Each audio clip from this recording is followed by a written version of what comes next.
We are live. Hello. Hi there. So we are live at just after 5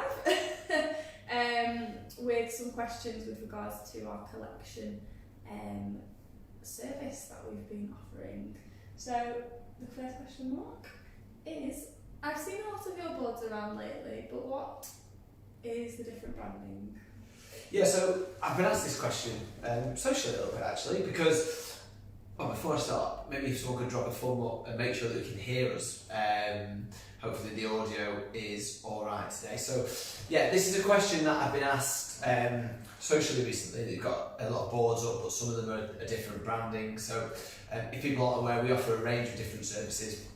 And last year we went through a rebrand and we launched our collection brand for prestigious properties over 750,000. So the different boards that you might see up and down, well, you might see 3 of our boards. You might see our Love to Move board, which is our fixed fee, our MovingWorks board, which is the blue board that we had rebranded last year, and then the collection board is the silver. Not silver, it's not silver at all, why am I saying silver? It's the board with the gold and blue colours with the swing board that you might have seen. There's a couple of boards on Chapel Lane at the moment that fall into the collection portfolio. So those are the different types of boards. The collection board is the swing board that people might have seen. I think you kind of answered the next question there, but it's, what does collection actually mean? Yeah, I probably have answered that question. Yeah. I should have read the question before.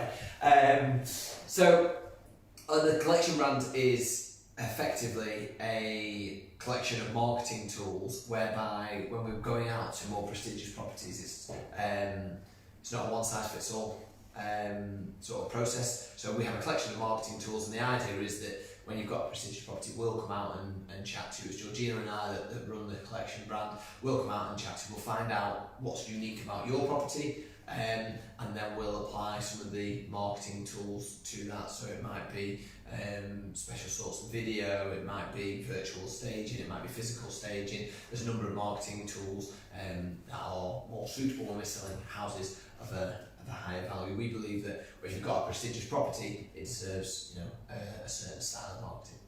So speaking on the type of property, I suppose, what kind of property is collection actually designed for?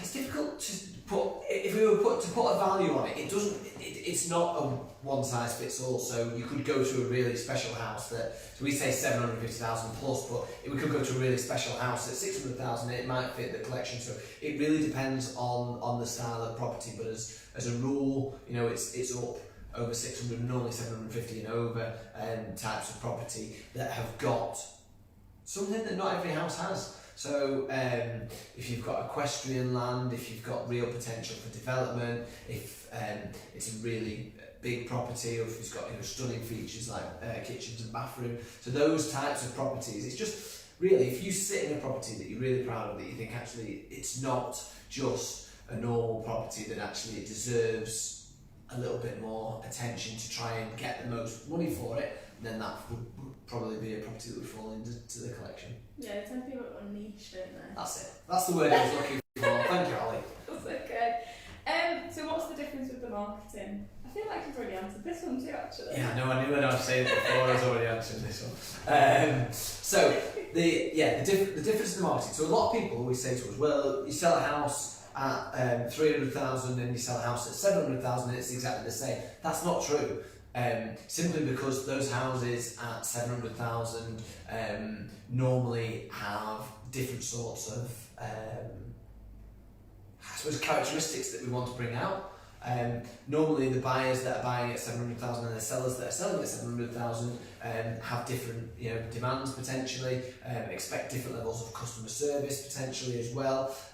But ultimately, with the collection and the range of marketing tools that we have, we just pick what suits that property. So it's a much more tailored approach. We don't use a one size fits all approach for any of the properties that we market, but we do have a marketing campaign that we adjust ever so slightly for most of the properties that we market on the bespoke. But however, the collection is, there isn't a blueprint. We have tools and we make we build a strategic marketing campaign that suits that property. Because some properties you might say, right, we want to launch it in 4 weeks. Other properties you might say, well, actually, they want a more discreet process, so we'll market it discreetly for 2 months before we launch it to the market. So it is a truly tailored approach, and it's just what those properties at that level deserve, in my opinion.